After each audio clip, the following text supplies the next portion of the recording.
भोलू नाम का एक बिल्डर था। उसका शहर में बड़ा नाम था। उसने कई सारी बिल्डिंग्स बनवाई थी और इसकी वजह से वो काफी अमीर भी हो गया था। एक बार की बात है, उसके पास उड़ते उड़ते खबर आई कि शहर से थोड़ी ही दूर पे एक जंगल है जहाँ पे कुछ जमीन खाली पड़ी है। भोलू अपने ऑफिस में बैठा बैठा खुद से बातें कर रहा था।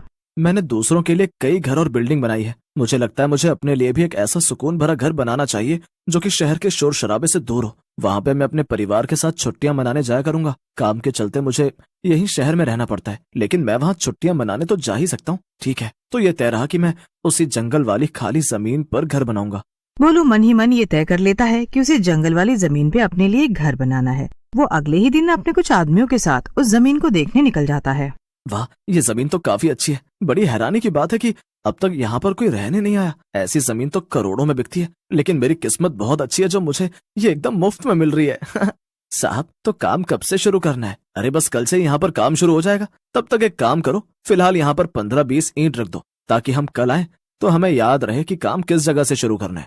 भोलू के कहे अनुसार उसके आदमी वहाँ पर ईंट रखकर चले जाते हैं। उनके जाते ही जमीन के अंदर से एक चुड़ैल बाहर आती है। चुड़ैल बाहर आकर एक जोर की अंगड़ाई लेती है। दरअसल उसी जमीन के नीचे उस चुड़ैल का घर था। वाह, ने प्यारी सुबह। आज तो सूरज बड़ा ही अच्छा खिला है। कल रात को तो खाना ढूंढने में बड़ी देर हो गई थी, इसीलिए थकान के चलते मुझे बड़ी ही प्यारी नींद आई। चुड़ैल खुद में ही मगन थी कि तभी उसका ध्यान सामने रखे ईंट पर जाता है। अरे ये सब क्या है? भला ये मेरे घर के ठीक ऊपर ये ईंट किसने रख दी? कौन है जिसे अपनी जान प्यारी नहीं है? यहाँ इस जंगलों में तो दूर दूर तक कोई भी नहीं आता जाता, तो फिर ये काम किसने किया होगा? चुड़ैल गुस्से में सारे ईंट उठाकर अलग फेंक देती है और खाना ढूंढने चली जाती है। वो ईंट पे ज्यादा ध्यान नहीं देती है और वापस जमीन के नीचे अपने घर में जाकर सो जाती है। अगले दिन भोलू के आदमी आते हैं और जमीन में गड्ढा खोदने लगते हैं। चुड़ैल काफी गहरी नींद में थी, इसलिए उसे कुछ भी पता नहीं चलता है।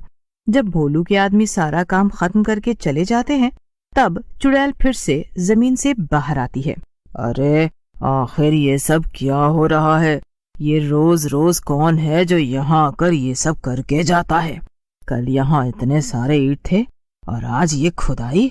नहीं, ये जो कोई भी है मुझे इसे रोकना ही होगा। लगता है कि मेरा घर खतरे में है। इसके बाद जितना भी गड्ढा खुदा हुआ था, चुड़ैल उसमें वापस से मिट्टी भर देती है और फिर आराम से वापस अपने घर चली जाती है।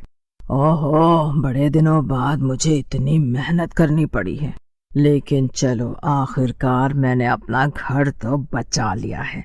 अब मेरे घर को कोई खतरा नहीं है। अब मैं सुकून से सो पाऊंगी। चुड़ैल खुद से बातें करके आराम से सो जाती है।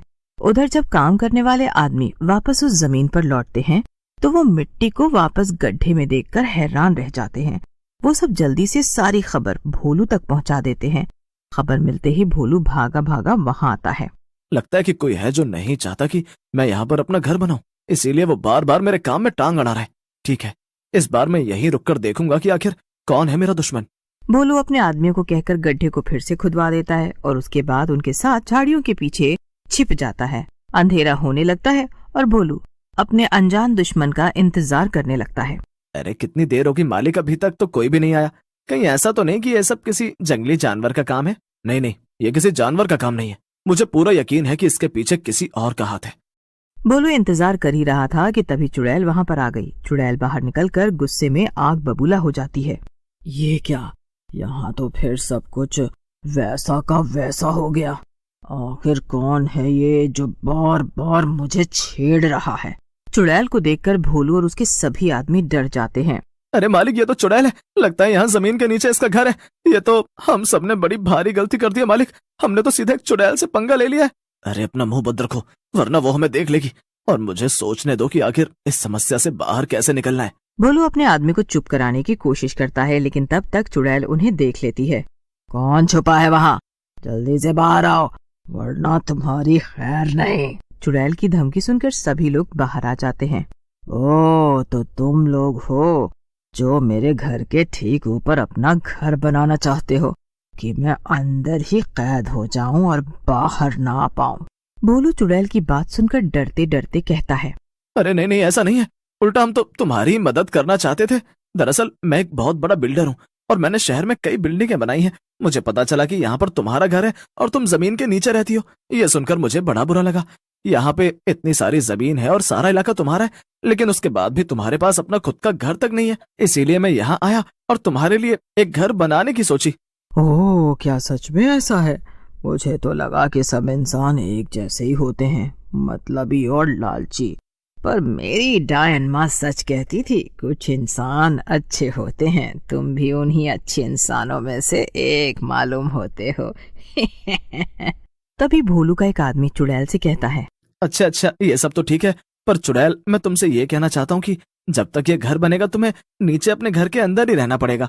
तुम बाहर नहीं आ सकती क्योंकि हमें ये सब काम अच्छे से खत्म करना है। अरे पर ऐसे तो मैं घर के नीचे ही कैद हो जाऊंगी और फिर कभी निकल नहीं पाऊंगी। नहीं नहीं, मैं एक बिल्डर हूँ, मुझ पर यकीन करो। जब घर पूरा बनकर खड़ा हो जाएगा तो आखिर में मैं तुम्हारे लिए जमीन से जुड़ा एक दरवाजा बनाऊंगा जो नीचे जमीन के अंदर से ऊपर की तरफ खुलेगा। ऐसे तुम्हारा पुराना घर अंडरग्राउंड यानी कि जमीन के नीचे और नया घर जमीन के ऊपर। क्यों, है ना कमाल का आइडिया? हाँ हाँ, मुझे तो ये आइडिया काफी पसंद आया। ऐसे तो मेरे दो दो घर होंगे। ठीक है, मैं अंदर जा रही हूँ। जब घर पूरा बन जाएगा तभी मैं बाहर निकलूंगी। इतना कहकर चुड़ैल वापस जमीन के अंदर चली जाती है और भोलू जोर जोर से हंसने लगता है। उसे ऐसे हंसते हुए देखकर उसकी सभी आदमी हैरान हो जाते हैं। अरे मालिक, आप हंस क्यों रहे? और क्या सचमुच में आप ये घर बनाकर उस चुड़ैल को दे देंगे? मालिक, ये तो बड़ी बेवकूफी होगी। हम लोग भला एक चुड़ैल के लिए घर क्यों बनाए? क्या आप सच में ऐसा करेंगे? हाँ और क्या, मैंने उस चुड़ैल से वादा जो किया है। चलो अब तुम सब लोग जल्दी से मेरा, अरे नहीं नहीं, उस चुड़ैल, प्यारी चुड़ैल का घर बनाओ। जब ये घर पूरा हो जाए तब मुझे शहर से यहाँ बुला लेना। भोलू भी ये कहकर वहाँ से चला जाता है और सभी आदमी उसकी बात सुनकर हैरान हो जाते हैं। लेकिन उन्हें तो घर बनाने के पैसे मिलने थे, इसीलिए वो बिना ज्यादा सोचे समझे बड़ी मेहनत से घर बनाने में जुट जाते हैं। कुछ महीने बीत जाते हैं और वो घर बनकर तैयार हो जाता है। घर बनते ही सब लोग भोलू को वहाँ बुलाते हैं। वाह, ये घर तो कितना अच्छा लग रहा है। इसे देखकर तो दिल खुश हो गया। मालिक, ये घर तो बनकर तैयार हो गया। अब बस वो चुड़ैल जो जमीन के नीचे अपने पुराने घर में कैद है, उसके लिए एक दरवाजा बनाना बाकी है।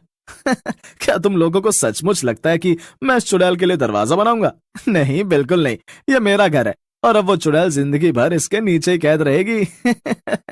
सभी आदमी ये सुनकर हंसने लगते हैं। उनमें से एक आदमी भोलू से कहता है, मालिक, हमें तो पता ही था कि आप अपने सपनों के घर को इतनी आसानी से उस चुड़ैल को नहीं देंगे। हाँ और क्या। तभी वहाँ पर उनके पीछे से वही चुड़ैल आ जाती है और चुड़ैल को देखकर भोलू के साथ साथ सभी लोग डर जाते हैं। मुझे तो पता ही था कि तू मुझे धोखा देगा। क्या, तुम बाहर कैसे? ये कैसे हो सकता है? तुम तो मेरे सामने नीचे गई थी ना? हाँ, गई थी मैं नीचे, पर तेरे जाने के बाद मैं वापस बाहर निकल आई थी और घर को बनते हुए देख रही थी।